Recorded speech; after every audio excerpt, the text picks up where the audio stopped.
बिस्मिल्लाहिर्रहमानिर्रहीम अस्सलाम वालेकुम। उम्मीद है कि आप सब खैरियत से होंगे। My name is Adeel Mehboob, I am lecturer of computer science.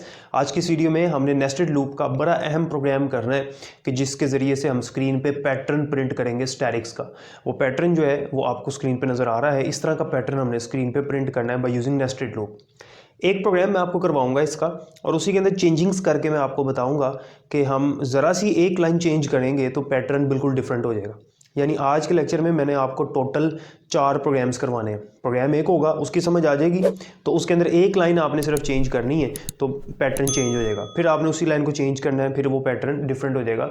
इस तरह से करके आज का लेक्चर जो है वो आपके लिए काफ़ी बेनिफिशियल होगा, जिसमें आपको नेस्टेड लूप की भी समझ आ जाएगी, प्रैक्टिस भी हो जाएगी, और एक ही प्रोग्राम के अंदर हम चेंज करके 4 प्रोग्राम सीख लेंगे। ध्यान से देखना आपने, ठीक है।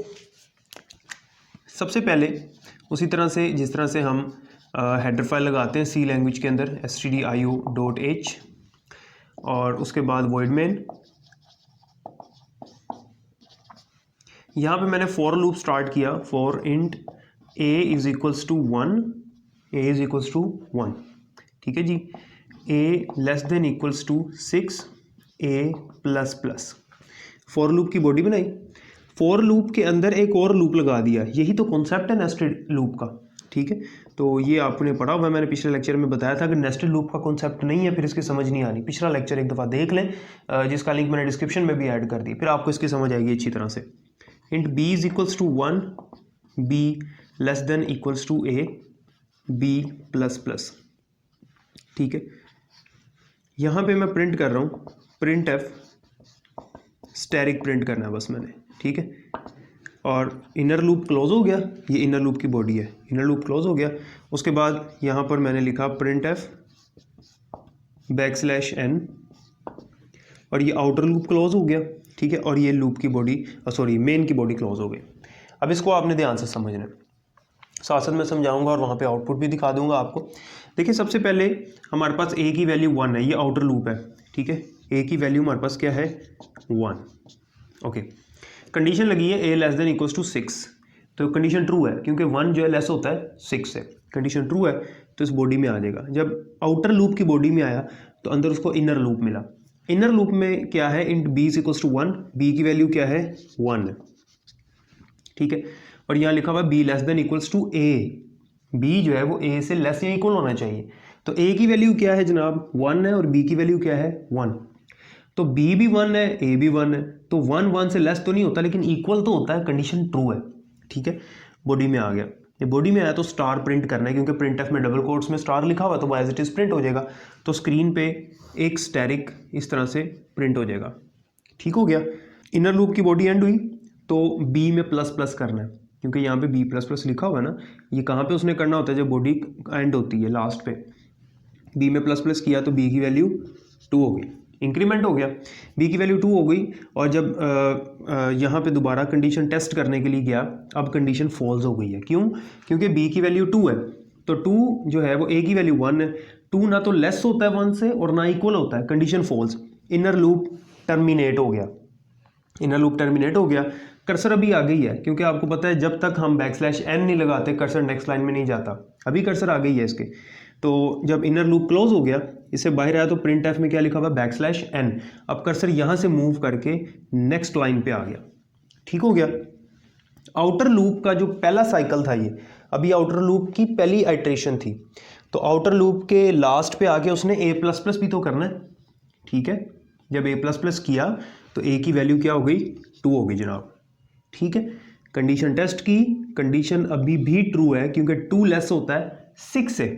यानी आउटर लूप ने कितनी दफ़ा चलना है, 6 दफ़ा चलना है, 1 से लेके 6 तक चलना है। तो अभी तो इसका दूसरा आइट्रेशन है।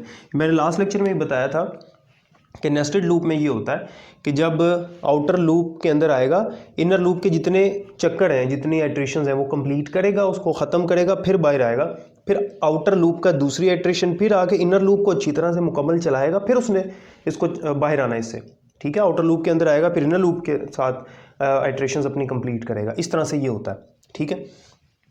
तो अब a की वैल्यू 2 है, कंडीशन ट्रू है, बॉडी में है। अब इनर लूप उसको दोबारा नए सिरे से मिला, पहले इनर लूप खत्म हो चुका था, अब इनर लूप उसको नए सिरे से मिला, दोबारा से स्टार्ट हुआ, और b की वैल्यू हमारे पास दोबारा से क्या हो गई 1 हो गई। b अब हमारे पास फिर से 1 हो गया, ठीक है। कंडीशन लगी है B less than equals to A, तो बी की वैल्यू क्या है हमारे पास 1 और ए की वैल्यू क्या है 2, तो 1 जो है यानी बी की वैल्यू 1 है ना, तो 1 जो है वो ए से यानी 2 से लेस होता है। कंडीशन ट्रू है जनाब, कंडीशन ट्रू है, बॉडी में आ गया और स्टार प्रिंट करना है, यहाँ पे कर्सर है तो यहाँ पे एक स्टैरिक प्रिंट कर देगा। उसके बाद लूप एंड हुआ, मतलब लास्ट पे आया तो बी में प्लस प्लस किया, बी की वैल्यू 2 हो गई। कंडीशन टेस्ट की कंडीशन अभी भी ट्रू है, क्यों?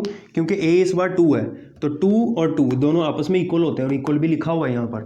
कंडीशन ट्रू है, बॉडी में आया और स्टैरिक प्रिंट कर दिया आगे, क्योंकि अभी कर्सर आ गई है, अभी भी कर्सर आ गया। फिर बी में इंक्रीमेंट किया, बी की वैल्यू क्या हो गई 3 हो गई।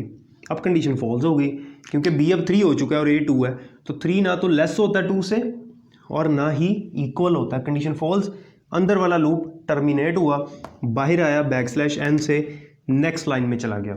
ठीक है, अब जब आउटर लूप एंड हुआ यानी उसके लास्ट पे आया तो ए में प्लस प्लस करना है, ए की वैल्यू अब क्या हो गई है 3 हो गई है। ठीक हो गया, अंदर आ गया। बी दोबारा से उसको 1 मिला, इनर लूप टर्मिनेट हो चुका था, अब दोबारा उसको नए सिरे से मिला तो बी की वैल्यू दोबारा से 1 है। अब बी की वैल्यू क्या हो गई हमारे पास 1 हो गई। कंडीशन अभी भी ट्रू है, क्योंकि 1 जो है वो लेस होता है किससे 3 से, ए की वैल्यू 3 है तो 1 less than 3। Condition true, body में आ गया और स्टैरिक प्रिंट करेगा यहाँ पर, क्योंकि नेक्स्ट लाइन पे आ चुका है वो। ठीक है जी, और उसके बाद बी में इंक्रीमेंट करेगा, बी की वैल्यू क्या हो गई हमारे पास 2 हो गई। कंडीशन अभी भी ट्रू है, क्योंकि 2 लेस होता है 3 से। कंडीशन ट्रू, फिर बॉडी में आया, दूसरा स्टार प्रिंट किया। फिर जब लूप एंड हुआ तो बी में प्लस प्लस किया, बी की वैल्यू क्या हो गई 3 हो गई। ठीक है, जब बी की वैल्यू 3 हो गई, अब जब कंडीशन टेस्ट करने गया तो ए की वैल्यू भी 3 है और बी की वैल्यू भी 3 है, तो इक्वल लगा हुआ है। कंडीशन अभी भी ट्रू है, सेटिस्फाइड है, तो बॉडी में आया और स्टैरिक प्रिंट किया आगे। ठीक हो गया, उसके बाद बी की वैल्यू इंक्रीमेंट हुआ तो बी की वैल्यू हो गई 4। अब दोबारा जब टेस्ट करने गया तो कंडीशन फॉल्स, क्योंकि 4 जो है वो ग्रेटर होता है 3 से, ना तो लेस है और ना इक्वल है, क्योंकि ए जो है वो 3 है और बी जो है वो 4 है, तो 4 जो है वो 3 से ना तो लेस है ना इक्वल है। कंडीशन फॉल्स, तो इनर लूप टर्मिनेट हो गया। जब इनर लूप से बाहर आया तो \n से कर्सर आ गया नेक्स्ट लाइन पे। अगर आप गौर करें तो इनर लूप कितनी दफ़ा चल रहा है, जो ए की वैल्यू है उतनी दफ़ा चल रहा है। फर्स्ट टाइम ए की वैल्यू क्या थी 1 थी, इनर लूप एक दफ़ा चला, एक स्टार प्रिंट हो गया। फिर ए की वैल्यू 2 हो गई। ठीक है, तो इनर लूप जो है 2 दफ़ा चला, 2 स्टार प्रिंट हो गई। फिर ए की वैल्यू जब 3 हो गई तो इनर लूप 3 दफ़ा चला। अब ए की वैल्यू 4 होनी है तो 4 दफ़ा स्टार प्रिंट हो जाएंगे, इनर लूप 4 दफ़ा चलेगा, 4 स्टैरिक प्रिंट हो जाएंगे। फिर आउटर लूप यानी ए की वैल्यू 5 हो जाएगी तो इनर लूप जो है वो 5 टाइम्स चलेगा। फिर ए की वैल्यू जब 6 होगी तो फिर 6 स्टैरिक जो है वो स्क्रीन पे प्रिंट हो जाएंगे। और जैसे ही ए की वैल्यू 7 हो जाएगी तो आउटर लूप भी टर्मिनेट हो जाएगा, क्योंकि 7 ना तो लेस होता 6 से ना इक्वल होता है, क्योंकि इसने 6 दफ़ा ही चलना था। तो इस तरह से 1 2 3 4 5 6 ये 6 स्टार तक इस तरह से प्रिंट होगा बाय यूजिंग नेस्टेड लूप। आपने 5 स्टार तक करना है, यहाँ 5 कर दो ए की वैल्यू। ठीक है, यहाँ कंडीशन में 5 लगा दो। ठीक है, तो ये मैंने आपको 3 तक समझाया, उसके बाद मैंने आपको बता दिया कि जो ए की वैल्यू उसके मुताबिक लूप चल रहा है। उम्मीद है कि इसकी समझ आ गई होगी।